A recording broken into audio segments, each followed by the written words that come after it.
ओम नमो भगवते वासुदेवाय। माघ मास के महत्व का 21वां अध्याय। लोमस जी बोले, चिरकाल में अवंती देश के वीरसेन महीपति ने नर्मदा के किनारे पर जा करके राजसूय यज्ञ किया। सोने के मंडपों से सुसज्जित 16 अश्वमेध यज्ञ किए, जो सोने के आभूषणों और यज्ञ के स्तंभों से सुशोभित थे। उस दानी और देव भक्त महीपति ने ब्राह्मणों को पर्वत के बराबर अन्न के ढेर दिए और वह सोना सहित गांव का दान करने वाला था। एक भद्रक नामक मूर्ख ब्राह्मण, कुलहीन ऋषि, खेती बाड़ी का कार्य करने वाला, दुराचारी तथा अधर्मी था। वह भाई बंधुओं से त्यागा हुआ इधर उधर घूमता फिरता हुआ देव यात्रियों के साथ प्रयाग में आया और माघ में उसके साथ 3 दिन तक स्नान किया। वह विप्र 3 दिन के स्नान मात्र से ही निष्पाप हो करके प्रयाग से लौटकर घर गया। इसके बाद राजा और उस ब्राह्मण की एक ही दिन मृत्यु हुई। मैंने इन दोनों को बराबर इंद्रलोक में देखा। तेज, रूप, बल, स्त्री वस्त्र, अलंकार तथा पारिजात की माला से दोनों ही समान शोभित थे। इन दोनों के आगे नाचना और गाना हो रहा था। ऐसा देखकर उस क्षेत्र का क्या महत्व कहा जाए। हे ब्राह्मण, प्रयाग में माघ स्नान राजसूय यज्ञ के बराबर होता है। गंगा यमुना के संगम पर माघ महीने की हवा से अधर्म का स्पर्श नहीं होता तथा वह भी बड़े बड़े दुखों को नष्ट करती है। किसी भी तीर्थ में किए हुए पाप का फल माघ महीने में प्रयाग में स्नान करने से विलीन हो जाता है। यहाँ पर मैं तुमसे पिशाच मोचन नाम का एक पुराना इतिहास कहता हूँ। सावधान हो करके सुनो। इसको अप्सराओं की कन्याएं और तुम्हारा पुत्र भी सुने। मेरे प्रसाद से स्मृति प्राप्त करके ये पिशाच योनि से छूट जाएंगे। पुराने समय में देवदूती नाम वाला गंभीर और वेदों का पारंगत एक वैष्णव ब्राह्मण था। उसने पिशाच को निर्मुक्त किया।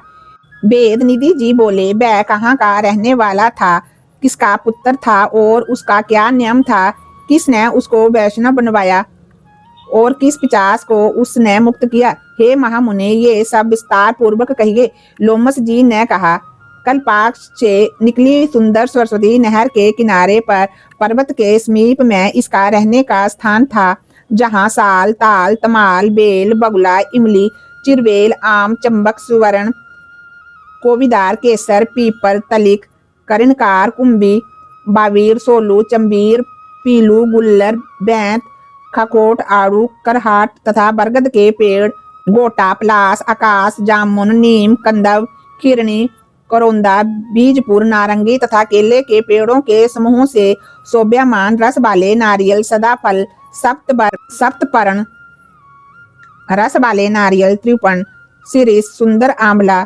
लकूट, परिवद्र और बच आदि तथा केतकी, शिशुमार, तगर, कुंद, मल्लिक, कमल, कलहार, मालती तथा चमेली आदि के पेड़ों से हे विप्र ये आश्रम शोभ्यमान था। जंगल के बीच में पुण्य जल वाली सरस्वती नदी बहती थी। वहां पर सारस मीठे स्वर से गूंजते तथा कोयल शब्द करते थे। वहां पर सारस मीठे स्वर से गूंजते तथा कोमल शब्द करते थे और बोरे गुंजाते थे। तोता तथा मैना का बड़ा कौतूहल रहता था। उस श्रेष्ठ जंगल में अनेक प्रकार के पशु चरते थे। वह जंगल हमेशा फल, फूल तथा परागकण से धूमिल रहता था। संपूर्ण वन मधुमक्खियों के छत्तों से पूर्ण था। नए नए पत्ते तथा मंजरियों से व्याप्त लताएं पेड़ों में ऐसे लिपटी थी जैसे प्रिया से आलिंगन किया हुआ बल्लभ सुशोभित होता है। उस ब्राह्मण के साप के भय से वहां पर हवा भी मंद चलती थी। मेघ ओला वृष्टि करते थे तथा सूर्य जल वनस्पति इत्यादि को नहीं सुखाता था। बिना उपद्रव के इस जंगल में सिद्ध पुरुष निवास करते थे। ये जंगल चैत्र रथ वन के समान प्रसन्नता देने वाला था। इसी में द्विजवर धर्मात्मा देवदूती सुमित्र ब्राह्मण का पुत्र जो लक्ष्मी के वर से पैदा हुआ वह वहां पर रहता था। अब उसके नियम को सुनो। वह हमेशा आत्मा को स्थिर किए रहता। गर्मी के दिनों में नित्य प्रति अपने नेत्र सूर्य की तरफ रखता था।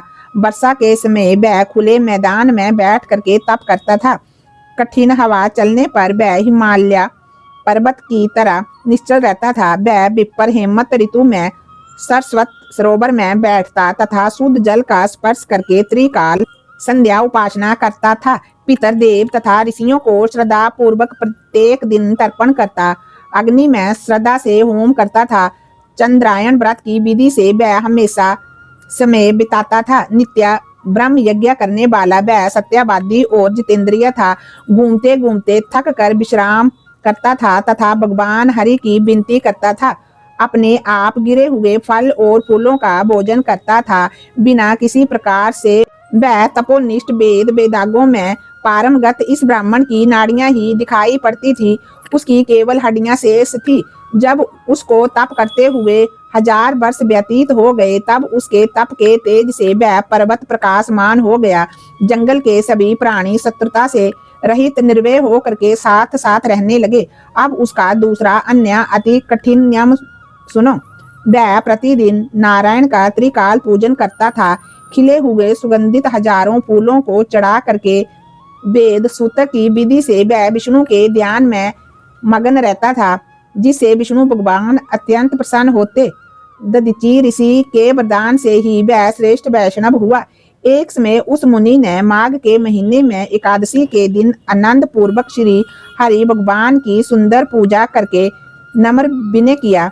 उसी समय भगवान हरि उसकी स्तुति से प्रसन्न हो करके 4 भुजाओं वाले विशालक्ष आभूषणों से सुशोभित मेघ की शोभा के समान गरुड़ पर सवार हो करके आए। उनको प्रत्यक्ष देखकर उस ब्राह्मण का शरीर रोमांचित हो गया और प्रसन्नता से उसकी आंखों से आंसुओं की धारा बह निकली। उसने साष्टांग प्रणाम किया। वह प्रसन्नता के कारण ब्रह्मांड में भी ना समा सका। उसने अपने शरीर को भी याद नहीं किया और ब्रह्म रूप हो गया।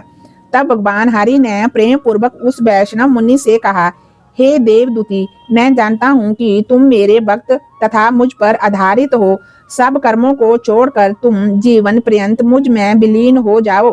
हे पाप रहित, तो तुम्हारे स्त्रोत से मैं अत्यंत प्रसन्न हूँ। तुम वर मांगो। तब लोमस ऋषि ने कहा। इस तरह भगवान हरि के शब्दों को सुन करके उस तपस्वी ने प्रसन्नता से आंखों को बंद किए हुए ही लड़खड़ाती वाणी में कहा, हे देवों के देव, हे कमल नयन, अपनी माया से ही शरीर धारण करने वाले, हे देव, आपका दर्शन तो देवताओं को भी दुर्लभ है। इससे मैं आभारी हूँ। अब मुझको कुछ नहीं चाहिए। ब्रह्मा आदि सब देवता, सनकादिक ऋषि, कपिल आदि जैसे सिद्ध आपका साक्षात दर्शन करना चाहते हैं। हमारे अहंकार रूपी शुभ और अशुभ बंधन मोह ही के मूल हैं। आपके दुष्कर दर्शन से ये कारण मूल सहित नष्ट हो जाते हैं। मेरे जन्म कर्म और बुद्धि का फल स्पष्ट हो गया, जो मुझको आपका दुर्लभ दर्शन हुआ। हे जगत के स्वामी, इससे बढ़कर और क्या हो सकता है। हे देवेश, मैं वर के लिए आपके चरण कमल को हृदय में धारण करना नहीं मांगता। मैं हमेशा अंतर आत्मा में आपका भक्ति करता रहूं। बस मैं यही वर मांगता हूँ कि आप में मेरी भक्ति सदैव अचल रहे। उसका ऐसा वचन सुन करके हरि भगवान ने प्रसन्नता पूर्वक कहा, हे द्विजवर, ऐसा ही होगा। तुम्हारे किसी तप में कोई बाधा नहीं आएगी। जो मनुष्य तुम्हारे कहे हुए स्तोत्र को पढ़ेंगे, उनकी मुझ में अचल भक्ति होगी और उन्हें वैष्णव पद प्राप्त होगा। इसके पाठ से मन वांछित कार्य सिद्ध हो जाते हैं। सुपुत्र की प्राप्ति होती है। इसके पाठ से बुद्धि, धन, यश, कीर्ति, ज्ञान तथा धर्म की वृद्धि होती है। भूत, पिशाच, बेताल आदि पास नहीं आते। योग सागर नामक ये स्तोत्र अत्यंत पवित्र है। जो इसका पाठ करता है वह अक्षय सुख पाता है। ओम नमो भगवते वासुदेवाय।